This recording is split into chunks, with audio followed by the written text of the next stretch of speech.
საღამოშვიდობისა თქვენ უყურებთ არგუმენტებს და მე ვარ ჟურნალისტი თეა სიჭინავა.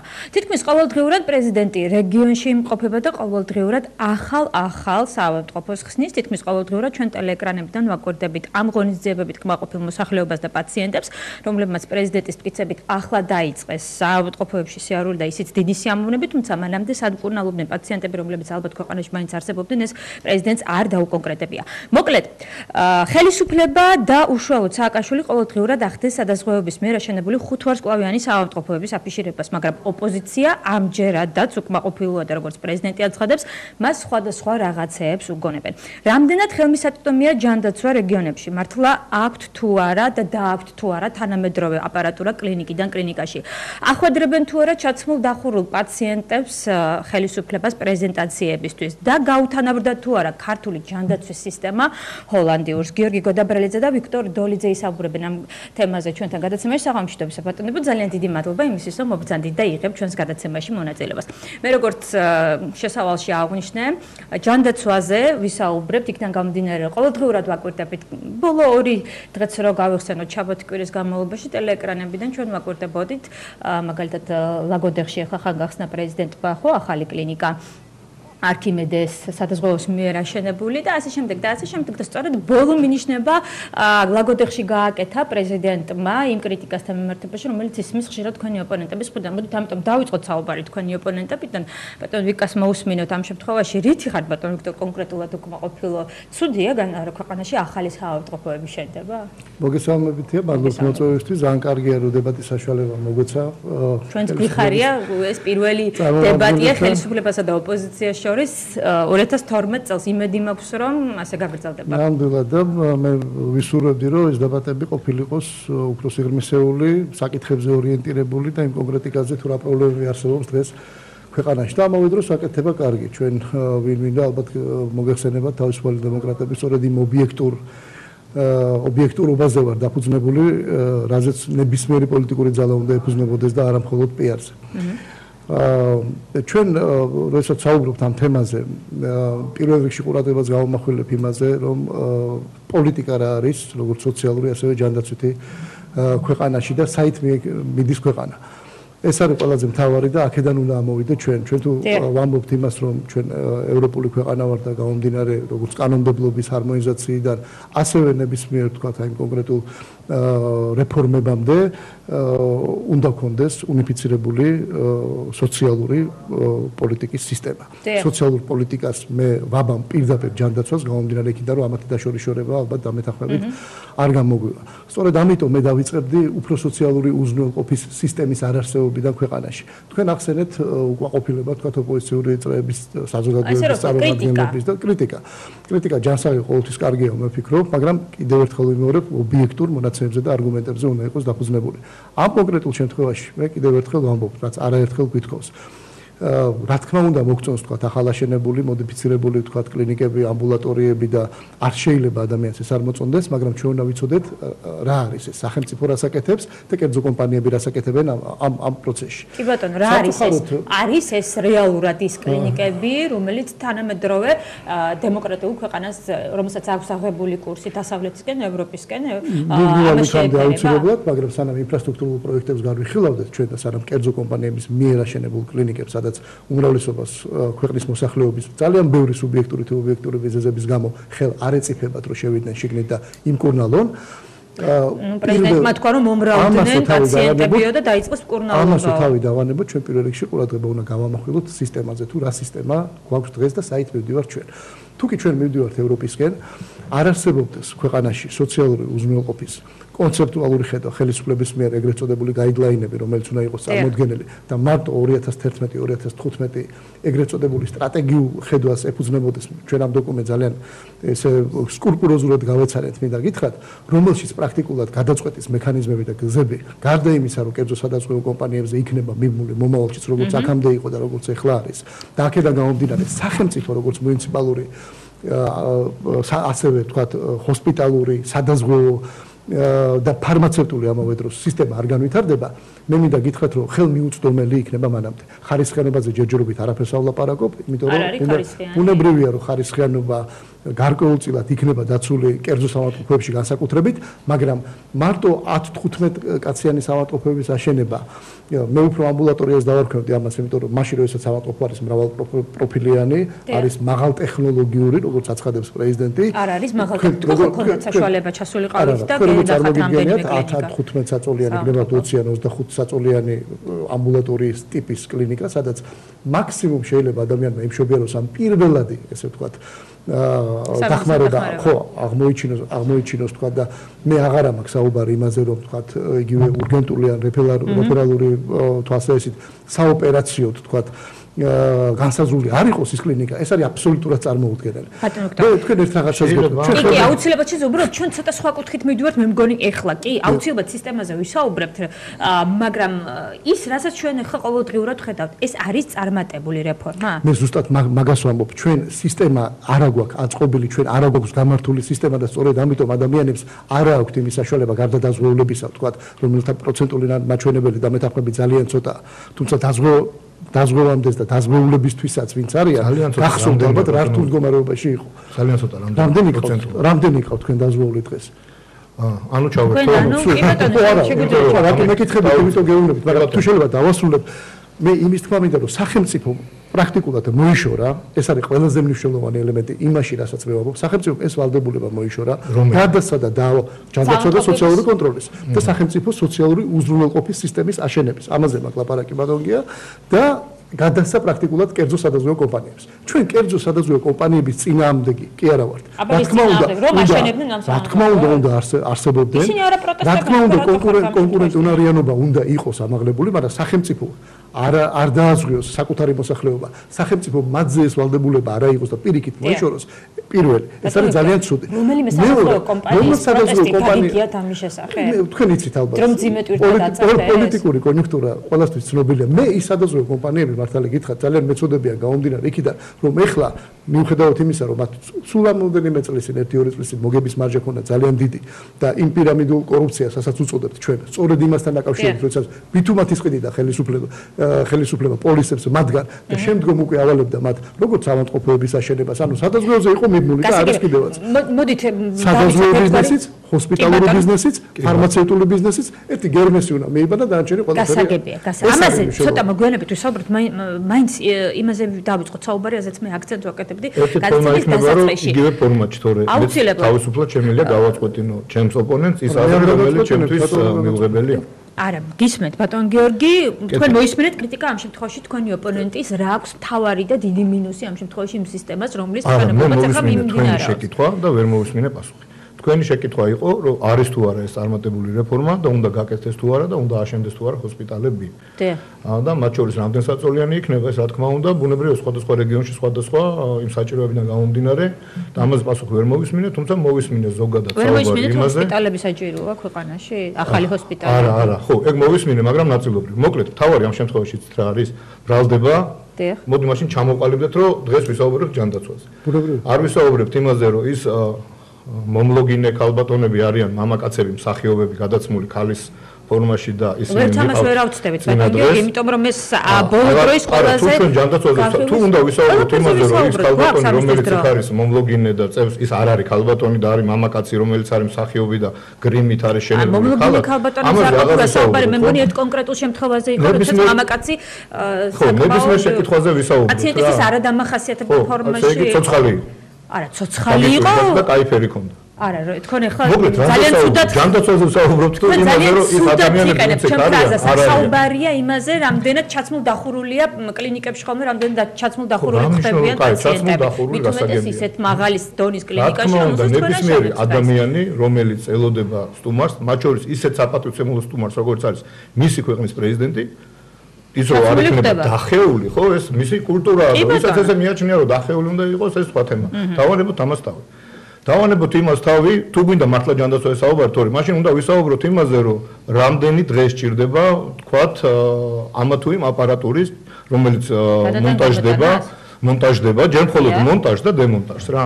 და როცა საუბრობენ, რომ თქვათ, ლაგოდეხიდან მეაქვთ მესტიაში და შემდეგ იქიდან მოვაქვთ ხაშურში და ასე შემდეგ, ნუ მინიმუმ ამას სჭირდება დაახლოებით 3 თვე ნახევარი რა. როდესაც ჩვენ კონკრეტული აპარატურა, რომლის მონტაჟს უნდა 3 კვირა მინიმუმ, შემდეგ იმის გამოცდას უნდა 2 კვირა მინიმუმ და ამის შემდეგ შედის ის ექსპლუატაციაში, თუ ის მოხსენით, დემონტაჟს ასეთივე დრო და ასე შემდეგ. შევეშვათ მოკლედ ამ საუბარს. თუ გნებავთ რომ ჯანდაცვაზე ვისაუბროთ. არა, ამასაც ვისაუბროთ. მე უბრალოდ ვიკადოლიძისგან არ მსმენია, მას აქვს თუ არა ფაქტის აპარატურის გადმოტანის გააქვთ ბატონო ვიკა? რომელი აპარატურის? თუ ჟურნალისტები პრეზიდენტი რო წავიდნენ, წაყვნენ მას, ბუნებრივია და თუ კამერები, ფოტოკამერები მათ შორის წავიდა, მაგრამ ის რომ რაღაცა თქვათ არ ვიცი ხა რენტგენის აპარატურის დამონტაჟების პროცედურა, იცით როგორია? როგორ უნდა მოხსნა ის და წაიღო, აი ხო და მით უმეტეს ბატონი ოპონენტი, ამ ბატონი ვიქტორი ვიკა ამბობს რომ მას ეს თავის თვალით არ უნახავს. ამიტომ შევეშვათ, მე მგონი ამ თემას, იმიტომ რომ სხვა ოპონენტები არ არის სისულელე ამას თქვენი ოპონენტები საუბრობენ, რომელიც გარკვეულ სისტემურობაზე რომ ვილაპარაკოთ, ბრალდებები ისმის თქვენი მისამართი. ბრალდებები ისმის არაადეკვატური ადამიანებისაგან, რომლებიც ამბობენ, რომ რენტგენის აპარატი, რომლის დამონტაჟებას უნდა მინიმუმ 3 კვირა, კიდევ ერთხელ ვამბობ, გადაიტანეს ხაშურიდან მესტიაში და ხაშურში რო გაიხსნა მეორე დღეს მესტიაში იგივე აპარატი. ეხლა ამ ადამიანმა საერთოდ არაფერი არ იცი ჯანდაცვაზე, ვინც ამას ლაპარაკობს და ეხლა იმას რაზე ველაპარაკო? მაშინ ეს საშუალებად ჯანდაცვაზე საუბარი, ეს არის ადეკვატურობაზე ზოგადად საუბარი. ის რომ ქალბატონი მამაკაცია და გრიმი უკეთია, ამაზე ვისაუბროთ? ვისაუბროთ ჯანდაცვაზე, ვისაუბროთ პრობლემაზე და ვისაუბროთ არა ის რა მოსწონს ხელისუფლებას ან ოპოზიციას, რა სჭირდება და რა მოსწონს საზოგადოებას. ჩვენთვის არაფერი არ კეთდება იმისთვის რომ მოიწონოს ეს ოპოზიცია. საუბრობ ჯანდაცვაზე, იმიტომ რომ სწორედ ასეთი ღონისძიებებით ხდება ჯანდაცვის პრეზენტაცია, ხო? თავარი ბრალდება არის რომ სადაზღვევოებს ძალით აიძულეს ჰოსპიტალები შეექმნათ. ეს არის თავარი ბრალდება. არა, მე ბევრი ვილაპარაკე მაგაზე.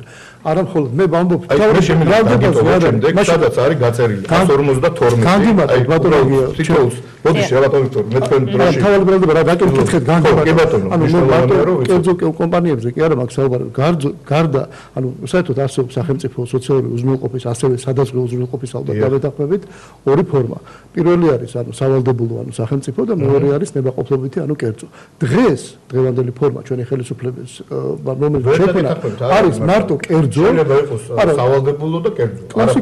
არა ორივე უნდა ჩვენ საით მივდივართ ბატონო ვაშ სავალდებულო ჩვენ გვინდა ევროპასთან ჰარმონიზირებული იყოს ანუ ლიბერალური ხელმისაწვდომი საბაზრო ეკონომიკაზე დაფუძნებული იყოს. მაშინ როგორ შეიძლება რომ არ ქონდეს ჩვენ სახელმწიფო სამედიცინო ბაზა ისე როგორც ეს თუ არ არის ესე იგი ეს ცუდი არის რა. მე ხელმიუწვდომელი იქნება მოსახლეობის მაშინ რისთვის აშენებს ხელისუფლება და სადაზღვევო კომპანიებთან ერთად მე დროს აღარ ვამბობ და არ ვიხსენიებ როცა ვიყავი თვითონ საკრებულოში ამ კომისიის თავმჯდომარე. როცა აი მართლა ურიცხვი ადამიანები მოდიოდნენ ყოველდღე, მაგრამ დღესაც კი ვერ წარმოიდგენთ რა. აქვს თურთულესი პრობლემები და ელემენტარულ აი ძალიან მარტივ პრობლემებს ვერ იგوارებენ. ფეხი რომ მოწყდეს ადამიანს შეიძლება სახლი ქონდეს გასაყიდი. იმიტომ რომ ელემენტარულად მისთვის არის ხელმისაწვდომი დავაზუსტეთ. ამაზე მაქვს ლაპარაკი. ეს მეგონა და მაშინ ეს არის დებატის ფორმატი და ამიტომ თქვენ შეზღუდულები ახლა შეგეძლიათ გაცვალოთ რეპლიკები. ანუ ბრალდება არის სისტემა ბატონო გია კიდევ ერთხელ მინდა დაიწყოთ რასაც ვილაპარაკე ახლა. აი ეს ნაწილი. ანუ ჩვენთან ქვეყანაში არ არსებობს სახელმწიფო პრაქტიკულად მოიშორა თლიანად ეს პასუხისმგებლობა გადასცა კერძო კომპანიებს და ხალხისთვის არის ელემენტარულად ხელმიუწვდომელი. არაფერს აღარ ვამბობ იმ კრიმინალურ ქმედებებზე, რომელიც თქვენივე კონტროლის პალატამ სადაზღვევო კომპანიებთან დაკავშირებით გამოავლინა. და თქვენ გამართალებით სამწუხაროდ პარლამენტი და ამას განხილვა არ მომისმენია ჯერჯერობით სამწუხაროდ. მოვისმინოთ ახლა პასუხები. აი ეს არის ჩემი მთავარი ბრალდება. ვიცი რატომ არ მოგისმენია. მოხარული ვიქნები თუ გამხსენთ არა მხოლოდ ჩვენ კომიტეტში, სხვა იურიდიულ და ასე შემდეგ. ბუნებრივია პირველი, მოდი დავიწყოთ იმაზე, სახელმწიფომ დაიბანა ხელები და სადაზღვევო სისტემა მოშალა, ხო, ქვეყანაში. მოშალა რა დაავალა ამ შემთხვევაში, სადაზღვევო არა, სოციალური აქ მარტო დაზღვევაში ის კი არ არის. გავყვეთ რა მიზან მიმართულად ეტაპობრივად, ხო? არ დავიწყოთ იქიდან თუ რამდენი დაზღვეული იყო 2003 წელს და დღეს რამდენია? რამდენია დღეს? დღეს არის დაახლოებით 1.3 ადამიანი. და მიმდინარე წელს იქნება 2 მილიონი. ყოველი მეორე ადამიანი იქნება სახელმწიფოს მიერ დაზღვეული. აგერ ამაქვს ბატონო წამოღებული ეს მონაცემები.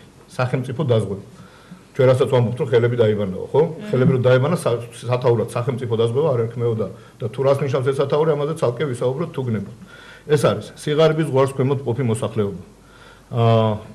დაახლოებით 9 მილიონი.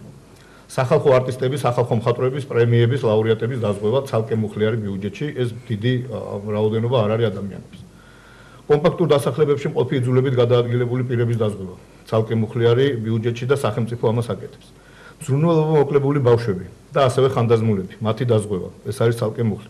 საჯარო სკოლების და საამბლო დაწესებულებების პედაგოგები და პერსონალი.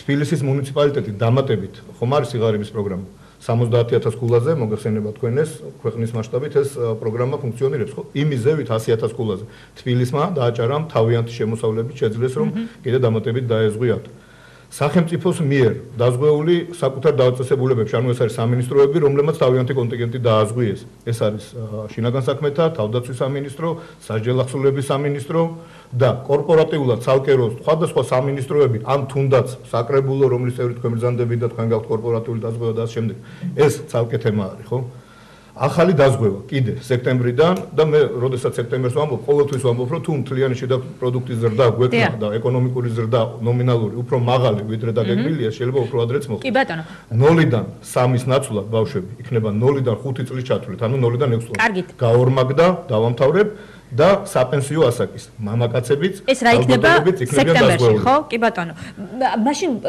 მოდით ვკითხოთ ბატონ ვიქტორს ხო ამის გარდა ხო ეხლა რა შეეხება ბრალდება მეორე ბრალდება იყო და იმასაც უპასუხებდა კი ბატონო კი არა ამაზე ეს დავაკონკრეტოთ მეორეზე უკვე ცოტა მოგვიანებით ვისაუბროთ თქვენ საუბრობთ რომ სახელმწიფომ დაიბანა ხელი ნუ აგერ ბატონი გიორგი საუბრობს იმაზე რომ ამდენი დაზღვეული იყო სახელმწიფოს 112 საავადმყოფოდან რომ და ჩვენ დავარქვით ამ პროექტს რომ ეს პროექტი სახელმწიფომ იძულების წესით გადასცა აქ უფრო უხეში სიტყვის გამოთქმაც შეიძლება სადაზღვევო კომპანიებს მე მინდა გითხრათ რომ 152-დან 100-ზე მეტი არ არის სადაზღვევოს მიერ განხორციელებული პროექტი და აი ამის ჩამონათვალის კიდე ცალკე გვაქვს აბა ვინ აშენებს ამას კი ბატონო აი მე შემიძლია პირდაპირ მოგჭეთ აი ეს არის რომ საზოგადოებას შეყავს ეს იგი ნებაყოფლობით აშენებენ სადაზღვევოები ამ სადაზღვევოები აშენებენ 50-ს აი აქ არის ჩამონათვალი მაგალითად GPI-ს სადაკეთებს იმედიელი სადაკეთებს ირაო და ასე შემდეგ.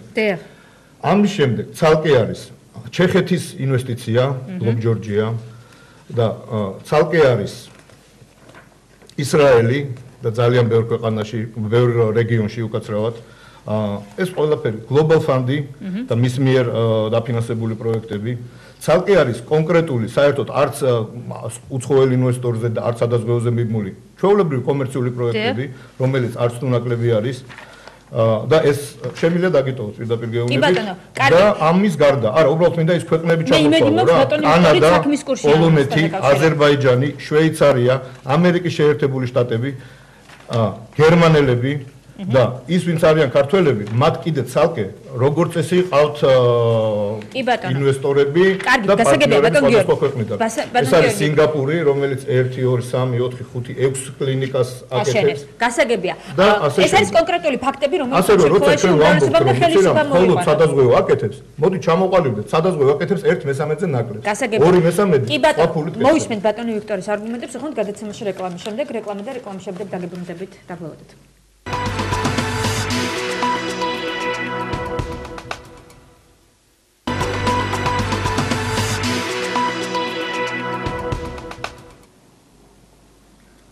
ბრუნდებით პირდაპირ ეთერში ჩვენი გადაცემის სტუმრები არიან ვიქტორ დოლიძე, გიორგი გოდაბრელიძე, ჩვენ საუბრობთ ჯანდაცვაზე, რამდენად სწორად მიმდინარეობს რეფორმა, ბოლო დღეების განმავლობაში საკმაოდ აქტიურად საუბრობთ ამაზე, იმიტომ რომ ხედავთ ყოველდღიურად როგორ იხსნება ახალ-ახალი საავადმყოფოები რეგიონებში. ბატონი ვიქტორი საუბრობდა, რომ არასწორად ვითარდება სისტემა და ბატონმა გიორგიმ ჩამოგითვალათ კონკრეტული მაგალითები, რომ მხოლოდ სადაზღვევოები არ აშენებენ ამ ქვეყანაში იმ საავადმყოფოებს, რომელსაც რა პროგრამებია ქვეყანაში, როგორ არ დაიბანა სახელმწიფო მთელი თავის მოსახლეობა. მინდა გითხრათ ეს არ ახალია ეს ინფორმაცია ჩემთვის და თავიდანვე ვფიქრობ გასაგებად საუბრობ. სწორედ ამაზე.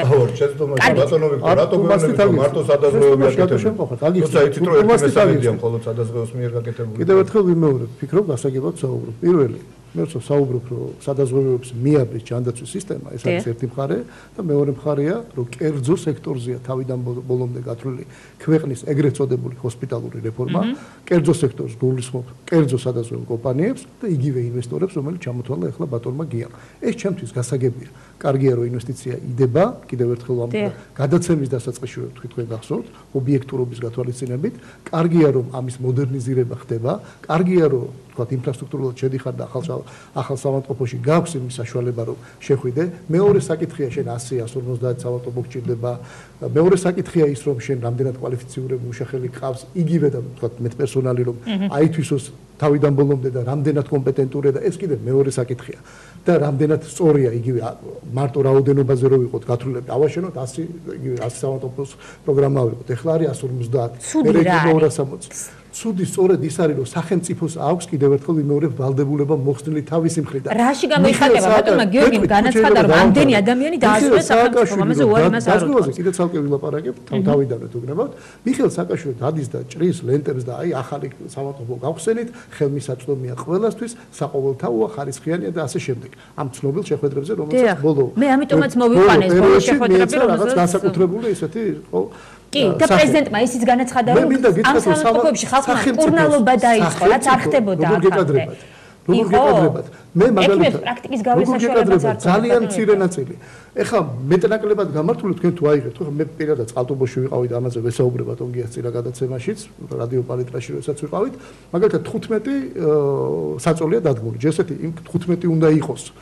ანუ ალდაგმა როდესაც აიღო ეს ვალდებულება, იქ 15 უნდა იყოს თუ 25, მე არ ვიცი რა წყალტუბო საკმაოდ დიდი რაიონია, მე მესმის რომ ქუთაისში კიდევ უფრო დიდი ჰოსპიტალი დგას, მაგრამ იმ პერიფერიული სოფლების გათვალისწინებით ესეთ დიდ რაიონზე ამ რაოდენობის თქვა საავადმყოფოს მე საავადმყოფოს არ დავარქმევდი, უფრო ამბულატორიულ კლინიკას დავარქმევდი, საჭიროა თუ არა, არ უფრო მეტია საჭირო. ეგ კიდე საკითხავია. ეხლა მეორე იქაც, როდესაც ვიყავი იქ ხო 15 ადამიანი, ხო 15 საწოლზე გათვალისწინებულ კლინიკაში 2 ადამიანი იწვა და ორსული ხალი გარეთმელოდებოდა თხოვნით, რომ მე თქვა ორი ბავშვი გავაჩინე, მე ძველ პერიოდში, ეხლა მინდა მესამე ბავშვის გაჩენა და ვერ შევდივართ, იმიტომ რომ ჩემთვის არის ხელმიუწვდომელი, მე არა მაქვს დასვევა და არის მხოლოდ ერთი და ისიც კერძო კლინიკა. ამაზეა საუბარი, ქალბატონთია, მე ეს მინდა საზოგადოებისთვის განსაკუთრებით რო გახდეს გასაგები. ის ადამიანი თქვენი უნდა ნახოთ პრობლემა რა არის, რომ კერძო სექტორშია გადასულია მხოლოდ და სახელმწიფოს ეს ვალდებულება მოხსნილი აქვს. ერთი მუნიციპალური კლინიკა არ აქვს დღესდღეობით ყველასთვის არ არის ხელისუფლება, ხელისუფლება ეხლა დაზღვევასთან დაკავშირებით ბატონ გიამ როცა ჩამოთვალა ის კონტინგენტი რომელიც დაზღვეულია. თუ შეიძლება ავტობუსზე ამოვწუროთ რა და მე გადავიდე. მე ამასაც დავასრულებ, მაგრამ და ავტობუსზე 560-მდე რასში არიყავით წყალტუბოში და არც ამბულატორიაში არიყავით. მე გძანდებოდით შეპოსო წყალტუბოს სამშობიარო სახლში. გამიგეთ და რო ეძახით რომ 15 საწოლი კლინიკა ის აგავთ და როგორ გავიგე ხო ეს რომელიც უკვე დასრულდა და არის ხო ნოშე თქვენი არ არის ერთადერთი შემიძლია მთელ რეგიონში ჩამოგითვალოთ კიდევ სხვა არა მე წყალტუბოზე კონკრეტულად წყალტუბოზე ხო აი ამ შემთხვევაში სხვა პროექტი მაგრამ მე გეუბნებით რომ თქვენ რასაც ბრძანებთ რომ 15 საწოლი არის ცოტა თუ გაქვთ შესწავლილი დღეში რამდენი ფეხმძიმობა და რამდენი მშობიარობა არის წყალტუბოს თქვენ გონიათ რომ 15-ზე მეტია გაიზარდა და 7 რო იყო და 12 და ვერ შედის ხალხი რა გახდა 13 მაგრამ საჭიროება თქვენ მიგაჩნიათ რომ მხოლოდ წყალტუბოს რაიონში ჩვენ გავამრავლოთ 65-ზე მიგაჩნიათ რომ მხოლოდ წყალტუბოს რაიონში უნდა წელიწადში ჩვენ ველოდოთ დაახლოებით 20,000 როგორ გეკადრებთ მე ერთი რაღაცა ვთქვი რომ ჩვენ უნდა გამოვითვალოთ სწორედ ამაზეა ლაპარაკი და მაგას ამბობთ იძახით რომ იცით რა ცუდია იქ რომ ეს არა მე სხვა რაღაცა თქვენ სამშობიაროში იყავით ხო და რატო გიკვირთ ოპერაციას არ აკეთებთ სისტემა არის სხვაგან და იქ არის ჯანდაცვის სისტემა არის სწორედ ის სისტემა რომელიც უნდა ყალიბდებოდეს საზოგადოებასა და სახელმწიფოს შორის კონსენსუსის პრინციპზე ეს არის ყველაზე მთავარი ჯანდაცვა არ უნდა იყოს რაღაც ერთგვარი ფუფუნება ადამიანისთვის ის უნდა იყოს მისი მოხმარების ეს ფუფუნებაა ჯანდაცვა ადამიანების რეგიონებში ეს ადამიანის უფლება ეს უფლება არის აბსოლუტურად დაუცველი დღეს იმიტომ რომ მე სწორედ იმიტომ ვთქვი რომ შეიძლება მეტი საწოლი ჭირდება იმას შეიძლება ნაკლები მაგრამ იგივე საზოგადოებასთან იგივე აი სწორი ანალიზისა და იდენტიფიკაციის საშუალებით იგივე იმ კომპეტენტურ ხალხთან ერთად გავლილია ეს თემა თქვენ დარწმუნებული ხართ რომ იქ 15 ჭირდება ან 25 ეს სისტემაში მოქცეულია მე ძალიან ეჭვმეპარება ბატონო გია მაშინ ამ შემთხვევაში ელემენტარულად ან არ იტვირთება საავადმყოფო, ან ვერ იტვირთება ხელმისაწვდომობაზე ლაპარაკი უკვე ზედმეტია დამეთახმებით. იმიტომ რომ იქ სადაც ყველაფერს ამბობთ, მაგრამ არ ხსნით რატო? იმიტომ რომ იმ ფასებით, რომელსაც კერძო კლინიკა გუშინი უფრო იაფი იყო და დღეს გაძვირდა ამის კერძო კლინიკას უნდა 400 უნდა 1400 დაადებს. რასკია ვერ დაადებს საქმე რომ ვერ დაადებს. რასკია ვერ დაადებს. გეტყვით თუ მათი რატო ვერ დაადებს? ეს კიდევ თქვენი სახელმწიფოს ზეწოლის ის არის. არაფერი ზეწოლა ამ შემთხვევაში. აბა რა ქვია მას? აბა როგორ დაარეგულირებთ ამას დაადებს თუ არ დაადებს? თუმაცლით პასუხის გაცემა. ისე კაი პასუხი მითხრა, თქვენ შემთხვევაში რა თქმა უნდა ვერ დაადებს, იმიტომ რომ თქვენ თვითონ ავალებთ, თვითონ აშენებთ, ფასებს რა მექანიზმი არსებობს რო არ ძალიან მარტივი რა, ძალიან მარტივი მექანიზმი. არის ის რომ სახელმწიფო რომელსაც ყავს დაზღვეული, მათ შორის წყალტუბოში, აი ჩამოთვალე აქ რამდენი ადამიანი, ხო? მათ შორის ღარიბი, მათ შორის არტისტი თუ არის ესეთი კომპაქტური დასახლება და წყალტუბოში ვიცით რომ არის, ზრუნველობა მოკლებული ბავშვი და ასე შემდეგ, ასე შემდეგ. 10% არ არის წყალტუბოს მოსახლეობა. შეიძლება მეტი. 90%-მა რა გააშავა ხალხი. 5-დან 60-მდე ადამიანმა რა თუ არ ანუ წყალტუბოს მოსახლეობის მხოლოდ 10%-ია და თქვენ ამიტომ აბსურდს სიცხადე შევიტანო, რასაც არა, აბსოლუტურად შეცდომაში შეყავთ ხო? 2 მილიონი ადამიანი რო არის დაზღვეული სახელმწიფოს მიერ. ან სად არის გაზრული 2 მილიონი ადამიანი? სად არის 2 მილიონი ადამიანი დაზღვეული? არის სად არის? დაზღვეული დამატებით სექტემბრიდან იქნება არ არის ჯერ დაზღვეული ბატონო. აბა რამდენია ბატონო? არ არის როგორ 1.300.000 არის სახელმწიფო პროგრამებით და არიან კორპორატიული კიდე. და იმიტომ თქვენ რო არიცით გავიგე იმიტომ ხარ სადაც ხარ და მე რო ვიცი გეუნები და არ მოსმენ და მიუწოდეთ ინფორმაცია. არა არ გქონდეს ინფორმაცია რამდენია დაზღვეული რა საჭიროა? თქვენ ეს ინფორმაცია თუ მოითხოვეთ მეტროში უნებრივია ვერ მიიღებთ. საკრებულოში მუშაობდა ღევან საკრებულოს არ ეძებდა ინფორმაცია სოციალურ სააგენტოზე არ დებს ეს ინფორმაცია. საკრებულოს ეცოდინება თბილისის მასშტაბიდან. არა მე თბილისზე ვლაპარაკობ, ეხა ფედერალურ სახელმწიფო მასზე ვლაპარაკობ მასშტაბზე. ხო და არა გვაქვს ჩვენ სამწუხაროდ მოსახლეობის რამდენი პროცენტი გამოდის დაზღვეული? საქართველოს მოსახლეობის 50% იქნება წელს დაზღვეული. იქნება რა, ეხლა ამ დროისთვის რამდენია ბატონო გიორგი? დაახლოებით 40%-მდე. მე ამ დაგვაქვს ბევრი შეფერება მომისმენია ნაციონალური მოძრაობიდან, მაგრამ არაფერი ახდენია. გავიგე და ეს არის განსხვავება. სად გადავამოწმოთ ფაქტები, მაგალითად ბატონ ვიქტორს თუ არ შეუძლია და არ აქვს ხელმისაწვდომი არ არის მისთვის რამდენი რატო არ მიწერეთ ბატონო ვიქტორ? სათითაოს. მაგალითად, ის არ მიწერეთ. სიღარიბის ზღვარს თქვენ მოსახლეობის რამდენი რაოდენობა დაზღვეული თუ იცით თქვენ? ყავს სიღარიბის ზღვარს ქვემოთ, ხო? არა ყავთ, არასწორი ციფრია ეგეც. რა საუბარია ეს ციფრი. მაგრამ კიდე ცალკე თემაა, სხვა შორის წინა გადაცემაშიც ვიყავ ჩვენ და კიდე ერთხელ სიღარიბის პროგრამაში რასაც ქვია სიღარიბის ზღვას მიღმა ადამიანებმა რომელთაც გაუწოდეს სახელმწიფოს ხელი და თხოვეს რომ მე მინდა ვიყო სიღარიბის ზღვა არა ესე ქვია სიღარიბის ზღვას მიღმა და რაც შეიძლება ნაკლები ქულა მქონდეს იმიტომ რომ შეიძლება ის 28 არა თუ რა სიღარიბის ზღვას მიღმა ადამიანები არ არის სწორი ბატონია თქვენივე სოციალურ სააგენტოს სოციალურ შეხვედრით დღეს არის დაფიქსირებული 1.670.070 ადამიანი. ეხლა რა ხდება გეტყვი? 670.000 ადამიანი. ეხლა რა ხდება გეტყვი? რა, ეს ახალი არისაო? ანუ ის არჩევნებამდე 2060 მილიონი რო არის 1000 მითხარი კორექტულად გელაპარაკებით. მე ბატონო ვიქტორ, რა მაგრამ მე ფაქტობრივად არ მითხოს. სიცრუე. ინა სიცრუე, რამე შეიძლება ვინც ვინც მე ძალიან კარგად ვიცი. ეხლა რა ხდება გეტყვით? 1.800.000 ადამიანი ყავდა. 1.800.000 ადამიანი იყო სიღარიბის ზღვას მიღმა, სოციალური სააგენტოს მონაცემებით, აი ეს უკვე სიცრუეა. და 30 მაისის არჩევნების მერე 200.000-ით შეამცირეს და გახადეს 1.670.000 სიღარიბის ზღვა. გეტყვით რატო? იმიტომ რომ ეს ადამიანები საარჩევნოდ გამოადგათ, შემდგომ უკვე აღარ ჭირდებოდა ტელეპეტალად. რა, ინფლაციის დონე გაიჟელება პროგრამიდან ამოიღეს ბატონო ვიქტორ. რასაც გვინდა იმას ვამუბრობ თუ სიმართლეს. რა, სიმართლე უნდა ვილაპარაკოთ მე და თქვენ რა ვისაუბროთ მაშინ რაღაც დემონებზე თქვენი არგუმენტები გიორგი თქვენ როგორ ინფლაცია დაიკლო რა შვაშია ინფლაცია გეუნებით რამდენი ადამიანი იყო გამდიდრდა ეს ხალხი რატო შეამცირეთ 200.000 ეს მაინტერესებს რა სწორი ინფორმაცია თქვენ რა მონაცემებს სად არის გამოქვეყნებული 400.000 ადამიანი რო ყავს სიღარიბის ზღვას არჩევნებამდე 30 მაისამდე 2010 წლის ადამიანი იყო 1.800.000 ადამიანი სიღარიბის ზღვას მიღმა თქვენ ვარს მიღმა რას ქვია მოსარგებლე ხო ამის შემდგომ ერთ თვეში არჩევნების შემდგომ მათი რაოდენობა შემცირდა დაახლოებით 200.000-ით. გამდიდრდა ეს ხალხი. აბა როგორ არის? ინფლაცია ობლიგაციებს არ გაუტოლდა თუ რა? თქვენ ალბათ გეცოდინებათ ბატონო, მესამე კურსელებს ასწავლიან რომ როდესაც ინფლაცია იზრდება, ინფლაცია დიდდება ღარიბი. გასაგებია, გადავხედეთ საქართველოს ისტორიაში. ჩვენ საუბრობთ რამდენი დაზღვეულია ბატონებო. როგორ შეიძლება? როგორ შეიძლება?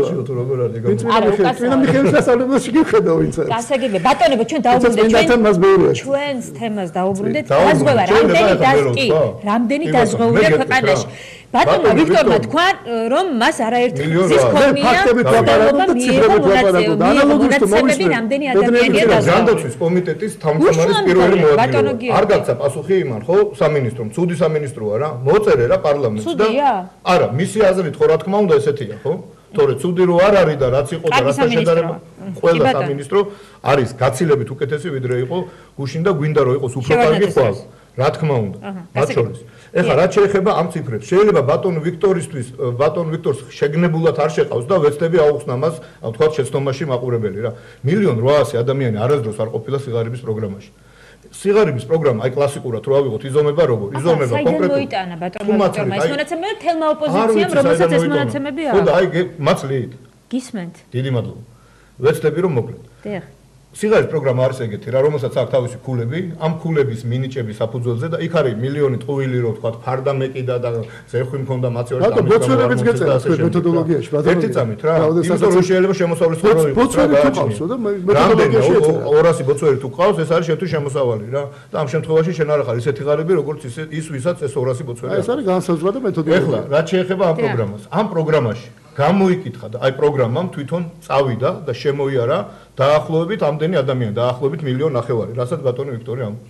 ოღონდ რეალურად მათ შორის სიღარიბის ზღვარს ქვემოთ მყოფი გამოვლენილი არის ესე ცვლადი კოეფიციენტია ხო წლის განმავლობაში ხდება ხელახლა გადამოწმება ჩვენ ვღებულობთ ახალ ინფორმაციას მათ შორის სამწუხაროდ არის ცდომილებებიც მაგრამ ეს არასდროს არ ყოფილა 9 მილიონზე მეტი ის ადამიანი ვინც სარგებლობს ამ პროგრამით დაახლოებით ეს არის 0-დან 70,000 ქულამდე, ვისაც გააჩნია. ამის ზევით თბილისის მერიამ და აჭარამ, რაზეც დამატებით კიდე გითხარით. ამ პროგრამაში, სიღარიბის პროგრამა ამითი დამთავრდა. მაგრამ სიღარიბის პროგრამაში ხო მიენიჭა ვიღაცას ქულები. თქვათ 70,000 ერთი ქულა. და ამის გამო, იმ ერთი ქულის გამო ის ვეღარ მოხდა ამ პროგრამაში, იმიტომ რომ პროგრამა დამთავრდა 70,000-ით, ხო? 70,000 ერთი ქულიდან 100,000 ქულამდე თბილისმა, რომლის საკრებულოს წევრი ბატონი ვიქტორია არის და ერთ-ერთი ისეთი ამ კომიტეტის თავმჯდომარეც იყო და ასევე აჭარამ დამატებით თავისი ბიუჯეტიდან, თავისი სახსრებით ამ ადამიანებს ეს ადამიანები დააზღვია. ამ შემთხვევაში ჩვენ საუბრობთ უკვე დაახლოებით 1 მილიონ ადამიანზე. და ეს არის და ეს რა, ის რომ 1.800.000 რესპონდენტი გამოიკითხა, ესე რომ ვთქვათ რა და შეფასდა, ეს არის აბსოლუტურად სხვა ციფრი და ის რომ რამდენი არის ამ პროგრამაში, ეს არის სხვა ციფრი. ჩვენ თუ ამ ციფრებს ერთმანეთში აურევს და ვიტყვით, რომ ეს არის ის, არ გამოვა რა ეგრე რა. ბატონო ვიქტორ, თქვენ გქონდათ გამოკითხულთა რაოდენობის შესახებ ინფორმაცია და არა სიღარიბის ზღვარს მყოფი ადამიანები. აი, ეგეთ გაყავით და მიიღებთ რამდენი ადამიანიც არის რა. კიდევ ერთხელ ვიმეორებ, სოციალური სააგენტოს მონაცემები, მათივე სოციალური სააგენტოს მონაცემებს ვეფუძნები მე. თუმცა ეს იმას ნიშნავს, რომ შეიძლება უფრო მეტმა ადამიანმა მიმართა და გაუწოდა ხელი სახელმწიფოს და კაი გაგებით ვამბობ, შეიძლება 2 მილიონზე მეტმაც მიმართა. ამაზეა ლაპარაკი, მაგრამ დაფიქსირებული არჩევნებამდე იყო ის ციფრი, რაზეც მე ვსაუბრობ და შემდგომ ეს ციფრი შემცირდა. მოდი ერთი წუთით, ჩვენ დავუბრუნდეთ ჯანდაცვის ხელმისაწვდომობის საკითხს. ჩვენ გვინდა კონკრეტული ციფრები, კონკრეტული ფაქტები იმისა, არის თუ არა მართლა ხელმიუწვდომელი რეგიონის მოსახლეობისთვის, მაგალითად იმ საავადმყოფოებში მკურნალობა, რომელზედაც ჩვენ ახლა ვსაუბრობთ. ხალბატონ თეა, მე კიდე არ შეიძლება რომ უკან იგივე ამ სოციალურ თემას არ დაუბრუნდე, იმიტომ რომ ეს არის სწორედ ეს არის უმთავრესი საკითხი, რომელიც განაპირობებს ამ ჯანდაცვის ხელმიუწვდომობასაც და უსისტემობასაც. რამდენი სოციალურ დაუცველი ადამიანი ყავს ქვეყანაში, ის განაპირობებს მათთვის ხელმისაწვდომიათური. არა მხოლოდ სოციალურად დაუცველი ადამიანი, ეს არის დასაქმებაზე, ეს არის ეკონომიკურ პოლიტიკაზე, ეს ძალიან ბევრ რაღაცაზეა მიბული, ეს არ არის რაღაც ცალკე გაყენებული ბუნებრივია, მაგრამ ჩვენ იგივე სოციალური უსაფრთხოების სისტემაზე რო ლაპარაკობთ, ეს სისტემა აღარ არის. პრაქტიკულად არის მორყეული. არც აქამდე იყო მანდამაინც გამართული იგივე ობიექტური თუ სუბიექტური მიზეზების გამო. მაგრამ ნაციონალურმა მოძრაობამ საერთოდ დაანგრია ის რაც იყო. ეხლა მე რა მხედველობაში. დაანგრია ბატონო ვიქტორ.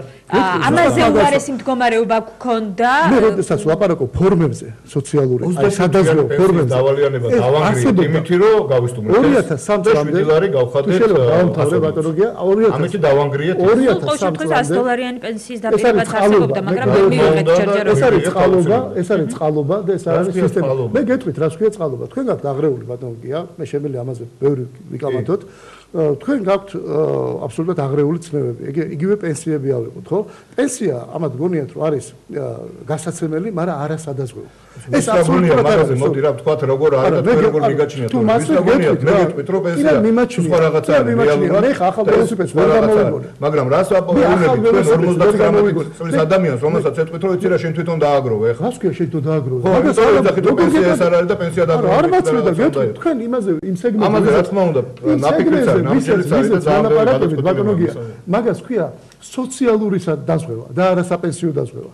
ანუ სოციალური საპენსიო დაზღვევა. და სოციალური საპენსიო დაზღვევა იმას ნიშნავს, რომ ხელისუფლებამ უნდა იყოს თავის თავზე დროებით, ან გააჩნია ხა რამდენი ხნის გააჩნია რამდენი ხნის განმავლობაში ხა აქ ლიბერტარიანულობას თქვა და მემარცხენეობას ამით საერთოდ არ ვაპრობთ ესა ჩვენ მაყურებელს. არ ვამნებთ, ეს არის სისტემური ეს არის. მას იცი რა ინტერესებს რა თქვენ თქვით, რომ ხელმისაწვდომი არის თუ არა. სახელმწიფოს მოშორებული აქვს და როგორ იქნება ხელმისაწვდომი? კარგი, მაგალითს გოგებია, გისმენთ. ნახევარი საზოგადოებისთვის, ნახევარი ჩვენი მოსახლეობის ნაწილისთვის 50%-ისთვის. ეხლა ამჟამად დაახლოებით 1/13-ისთვის, მიმდინარე წელს უკვე ნახევარისთვის იქნება დაზღვევით და დაზღვეული ადამიანი სადაზღვეო, ეს იქნება სახელმწიფო უდიდესი ნაწილი, მათ შორის არიან კორპორატიულად დაზღვეული. მათთვის ეს იქნება ხელმისაწვდომი, აი ეს მაღალი დონის საავადმყოფოები, რომელზეც თქვენ საუბრობთ. არის მეორე ნახევარი მოსახლეობის, რომელიც არის არ მოხდა, არ არის არც 0-დან 6 წლამდე, არც 60 წელს ზევით, არც ღარიბი, მაგრამ კიდევ ერთხელ ვამბობ, დიდ მათ ნაწილს ცალკე კიდე ბევრი პროგრამა ემსახურება და შემიძლია ეს ბევრი პროგრამა უცებ ჩამოგითვალოთ. ეს არის დაავადებათა ადრეული გამოვლენა და სკრინინგი, იმუნიზაცია, ეპიდზედამხედველობა, უსაფრთხო სისხლი, პროფესიულ დაავადებათა პრევენცია, ფსიქიკური ჯანმრთელობა, ინფექციური დაავადებების მართვა, ტუბერკულოზის მართვა, აივ ინფექცია, შიცი, დედათა და ბავშვთა ჯანმრთელობა, დიაბეტის მართვა, ნარკომანია მათ შორის, ონკოლოგიური დაავადებათა მართვა. და ეს პროგრამები როგორ ეხმარება ამ ადამიანებს? ინდივიდუალური პროგრამები, რომელიც ყველას ვერ უთავას უნდა გიჩნდეთ. ეს არის ინდივიდუალური პროგრამები. რა უნდა ვერა. დავამთავრეთ ცოტა გადამწყვეტ რა რატო გაქვს ესეთი მოუთმენლები? არა, გაინტერესებს. კი, ბატონო, თქვენ ძალიან დიდი სიამოვნებით ხა ვერ დაუცნობთ ამას თელგადაცემას ბატონო. იმას შეიძლება დაუცნობთ ხალია თუ კაცი ავადმყოფოში რომ ხალი წევს, მაგრამ დაუცნობთ ამას არ დაუცნობთ. ძალიან გთხოვთ რა, ეს არის კითხვა, რომელიც ძალიან ხშირად ისმის ბოლო დღების განმავლობაში და საზოგადოების მიერ. საზოგადოების კაცები თქვენ არა. თქვენ თვითონ უბრუნდებით ახლა ამ თემას, რომელსაც მე აღარ ვაფიშირებ ახლა ეს არ მინახავსო რა. მაგრამ სხვებისგან გამიგია. ისე ერთ-ერთი სასწრაფო გადაუდებელი. სამშობლოებით ხდება. ხო და ამიტომ დამიტოვეთ ეს უფლება. მე ეს კითხვა დავსვა, ან ის კითხვა დავსვა. თქვენ გაქვთ უფლება გამწეთ ან არ გამწეთ. მე მაპასუხის გაცემის უფლება. თქვენ უნდა გაგვცეთ პასუხი. დიდი მადლობა. გისმენთ? დაუბრუნდეთ მაშინ. უნდა დავასრულოთ. ყველას ეხება ეს იმ კატეგორიის ადამიანებს, რომელზეც თქვენ საუბრობთ. დიახ. ზოგს პირდაპირ, ზოგს არაპირდაპირ, მაგრამ არიან ადამიანები, რომლებსაც და ესეთი რაღაცა რომ თემ სოფლიოში არსად არ არის რომ ყველა ადამიანი რომელიც არ არის ღარიბი, არ არის სხვამათუმე პროგრამაში და მას აქვს იმის საშუალება რომ თვეში 100 ლარის სიგარეტი იყიდოს, ხო? 20 ლარი თავის ჯანმრთელობაში უნდა დახარჯოს რა. სხვანაირად არ შეიძლება და სხვანაირად არ არის არც ერთ ქვეყანაში. არავინ არ ამბობს რომ ეს არ უნდა გამიგეთ? ადამიანს თუ თავის ჯანმრთელობის ფასი და დაზღვევა რატომ არის კარგი და რაც მეტი იქნება სახელმწიფოს მიერ დაზღვეული. სახელმწიფო პროგრამები რო არ იყოს, სადაზღვევო პაკეტი გაცილებით ძვირი აღირებოდა რა. იმიტომ რომ იქნებოდა ნაკლები დაზღვეული და ნაკლები დაზღვეული შემთხვევაში იქნებოდა უფრო ცუდი შედეგები. ბუნებრივია, მათ შორის ფისკალური ეფექტი. ბატონებო, გადაცემაში რეკლამის დრო, რეკლამის შემდეგ უნდა შევაჯამოთ ჩვენი გადაცემის თემა და დაგვალოდოთ რეკლამის შემდეგ დაგიბრუნდებით.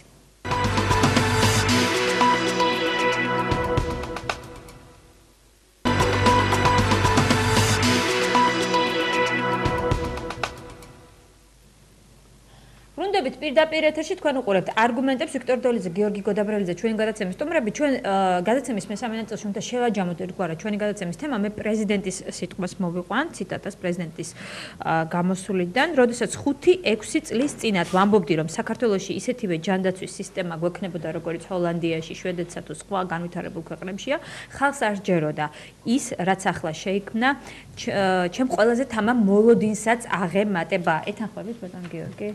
რომ მოლოდინს გადაჭრა. ნუ თან იმიტომ რომ რეალურად რაც დაგვხდა ჯანდაცვაში. იმის გათვალისწინებით დღესად ვართ, მართლა აი გვაქვს გიგანტური ნაბიჯებით წინსვლა ამ კონკრეტულ სფეროში. იმიტომ რომ ჯანდაცვა მინდა უბრალოდ შეგახსენოთ თქვენს და საზოგადოებასაც როგორ იწყებოდა. აი ჯანდაცვის პრობლემა რო იყო ოჯახში და ადამიანი იყო საოპერაციო. პირველი რა უნდა გაგეკეთებინა? უნდა გეშოვა ეგრეთ წოდებული დვიჟოკი იმიტომ რომ შუქი არ იყო, დენი არ იყო და ის უნდა დაგეკოქა, თორე იქვე მოკვდებოდა ის პაციენტი საოპერაციო მაგიდასთან, უნდა გეშოვა ბენზინი, საწვავი და უნდა წასულიყავი საავადმყოფოში. თქვენ გახსოვთ ხო ძალიან ცნობილი ქართველი აკადემიკოსი, რომელიც ჩაცხრილეს თავის სამუშაო კაბინეტში. აი ესეთი ქონდა ჯანდაცვა. ესე იწყებოდა, გახსოვთ შესასვლელში რა ხდებოდა და რეალურად პალატაში იყავით მორგში, პრაქტიკულად აი სუნით, იმ დამოკიდებულებით რაც იქ იყო, ვერ განასხვავებთ, ხო? რამდენი ადამიანი იყო დაზღვეული თუ დაუბრუნდებით ამას, კიდევ ერთხელ გეტყვით, რომ მოდი დაზღვევას მოვჭით უკვე. მოდი ბატონ ვიქტორს ვკითხოთ ახლა, ვერ ხედავს ამ განსხვავებას, აი რაზეც ჩვენ ახლა საუბრობდით? არის აი ცა და დედამიწა პირდაპირ გეუბნები. კი ბატონ ვიქტორ ამ განსხვავებას ხედავთ? ბავშვობიდან მახსოვს, რომ კომუნისტებიც ხშირად ამბობდნენ ხოლმე, რომ აი 1913 წელს რომ რუსეთში ესეთი გაჭირება იყო და არაფერი აბსოლუტურად არ იყო და იგივე ამ სოციალურ კომუნალურ პრობლემებზე საუბრობდნენ და ეს არის ვალდებულება სახელმწიფოს რო ეს გააკეთოს. მე სხვა რაღაცაზე უფრო მწყდება გული. გასაგებია რომ ვალდებულება უბრალოდ ეს ვალდებულება შევარდნაძის ხელისუფლებასაც ჰქონდა და არ გაუკეთებია, ხო? ჯერ ეს ერთი ვთქვათ ის რომ ნაციონალურ მოძრაობას ხელისუფლებაში მოსვლიდან მერვე წელს გაახსენა საერთოდ ამაზე ფიქრი და ჯანდაცვაზე და სოციალურ საკითხებზე სერიოზულად რაღაცა ეგრეთ ესეთ რამეს რა ამბობთ ახლა როგორ იყო ჩუმად თუ შეიძლება თქვენს მომისმინდა მე თქვენ როგორ არ გაგახსენებთ ასე საავადმყოფო რომლის გამოც განსღავდით ვთქვათ 4 წლის სად არის ეს საავადმყოფო ერთი აღერ არის დავამთავრებ და მე გააგზავნებ მე სამართ გიტოვებთ რა ეს ისაუბრეთ იაფი დაზღვევა რომელიც იცახით რომ დაზღვევა არის თუ არ მალაპარაკეთ ეგრე არ იმიტომ რომ ახლა მარტო მე ხო თქვენ გისმენთ არგუმენტირებულად ვილაპარაკობთ რეალურად რა სწორედ არ შეიძლება თქვენ გახადეთ ჯანდაცვა უფლებად და არა მხოლოდ უფლებად და ეს უფლება გააჩნია ნებისმიერ ადამიანს და დასამაგრებლად ისო დღეს ქვეყანაში სინათლეა ისო დღეს რაღაც ინფრასტრუქტურულ პროექტებს ახორციელებთ ეს არ ნიშნავს იმას რომ თქვენ ჯანდაცვა და სოციალური საკითხები წარმატებით და რეფორმები ეგრეთ წოდებული განახორციელებთ. მე აბსოლუტურად ჰოლანდიასა და შვედეთს არ გაუთანაბრდა ჩვენი ჰოლანდიას და შვედეთს. ეხლა სასაცილო რო არ იყო, სატირალი რო არ იყო, სასაცილო ეხლა პრეზიდენტის მითუმეტეს ბოლო განცხადებები არა. ნუ ეს ამასთან დაკავშირებით განსხვავებული მოსაზრებები არ საკითხები არგუმენტები. ეხლა რაც შეეხება იგივე ჯანდაცვას და იგივე დაზღვევას და იგივე მთლიანად ეს ყოვლის მომცველ სფეროს, ასაც ქვია ქვეყნის სოციალური მოწყობა. თია პრაქტიკულად არ არსებობს არც ერთი ელემენტი დაწყებული როგორც საპენსიო იგივე ვთქვათ დეკრეტული შვებულება ავიღოთ, შრომის უუნარობა ავიღოთ, სახელმწიფოს მიერ აღებულ ვალდებულებას ეს არ შევეხებით, იმიტომ რომ ძალიან მნიშვნელოვანია რა და მაშინ გავაგრძელოთ ეს გადაწყვეტილება არის შრომის კოდექსი ეს თუ არ განვიხილეთ ბატონო გია მაშინ არ შეიძლება რომ ჯანდაცვის რეფორმაზე ვისაუბროთ აუცილებლად განვიხილეთ მაგრამ აღარ ვიტყვით ჩვენ ახლა თავარი იცის რა არის ბატონო მე და თქვენ რა ვსაუბრობთ საზოგადოება თავის თვალით შორის იმ წყალბურთში კარგად ხედავს რა ხდება და უყურე სად იყო რა იყო როგორი შენობა იყო ვინ იყო ეს ან გიგებდნენ თუ არა საერთოდ კარებს და რკინის კარებები და ისინი იყო რა ქვია კარგად ხედავს საზოგადოება დაყენებული კარები არ გაიყოს ადამიანების შიგნიდან უკვე ჩაკეტილები კარგად ხედავს ძალიან კარგია ადრე დაგეწყოთ და ის დაგეწყოთ სანამ მაშენდებოდა და ის ძველი გენახათ რა და მაშინ აღარ მოგიბრუნდებოდა ენა რო გეთქვა რომ ახლა უფრო ცუდია ვიდრე გუშინ დავანებოთ თავი პოპულისტები ჩვენ ძალიან ცოტა დრო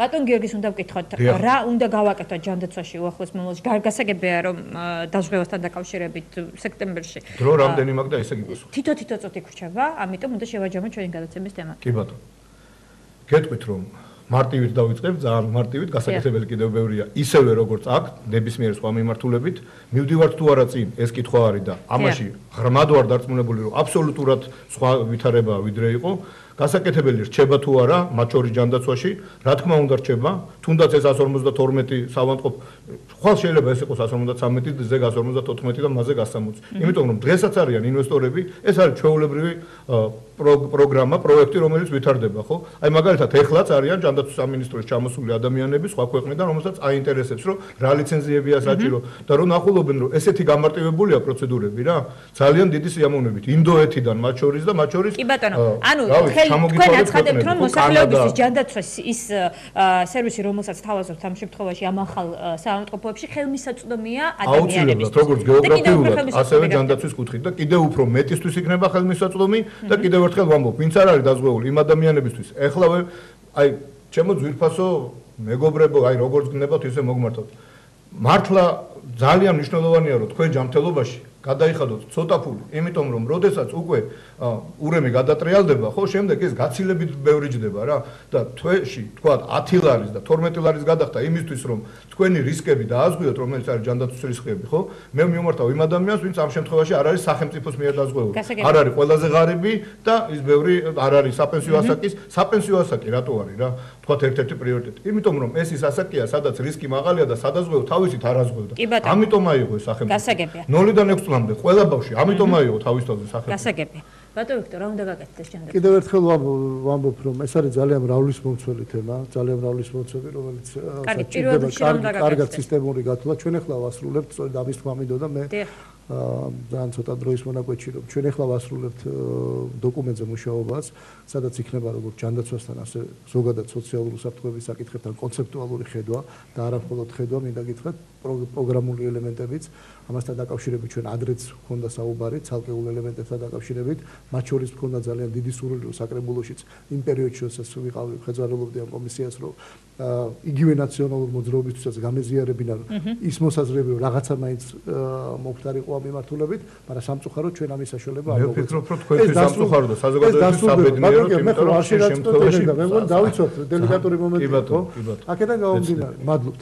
აქედან გამომდინარე, ძალიან მალე გახდება საზოგადოებისთვის ცნობილი, მე შემიძლია თქვენს მოგაწოდოთ ეს დოკუმენტი, მას შემდეგ როდესაც ამის პრეზენტაცია მოხდება და თქვენ გექნებათ იმის საშუალება, რომ ბოლო-ბოლო გაერკვეთ თუ რას ნიშნავს სოციალური უსაფრთხოება, ისე ხუფენია წერს მაგამ ბოლოს თუ საკაცი ჯანდაცვა, კი, სწორედ ისეთი ადამიანი არა მხოლოდ ძალიან მისნაირი წესიერი ადამიანები წერენ თქვენ ჯანდაცვის რეფორმას ხალხი თქვენ ბატონო ვიქტორ, თქვენ წარმატებულად დაგვიჩნდეთ იმ რეფორმას, რომელიც გვაქვს. გასაგებია. ეს ჩვენი დაწერილი საერთოდ არ ვინახავ და ჩვენ დაწერილს ნახავთ გაფტორი ოცნების ახდენის მერე ხალხს ექნება იმის საშუალება, რომ რეალურად მიიღოს ხელმისაწვდომი და ორივე სტუმარმა გამოიყენა ეს დრო, იმიტომ რომ საკუთარი პარტიის ერთგვარი სლოგანები და რეკლამა გაეწია ამ გადაცემაში. ძალიან დიდი მადლობა ბატონებო იმისთვის, რომ მობრძანეთ და მიიღეთ გადაცემაში. და გისურვებთ, რომ საინტერესო დებატები გქონდეთ. მადლობთ, ეს თქვენზეც არის დამოკიდებული. გიორგი გოდაბრელიძე, ვიქტორ დოლიძე, ჩვენი გადაცემის სტუმრები. მადლობთ მობრძანებისთვის. 29 საათზე თქვენ გელით მაესტროს ახალი ამბები მაგაცინცაძესთან ერთად 10 საათზე პირდაპირ საუბარი და ეკაბერძის სტუმრები იქნებიან. ვასიკო მაღლაფერიძე, ლია მუხაშავრია, მე ხვალამდე გემშვიდობებით ნახვამდის.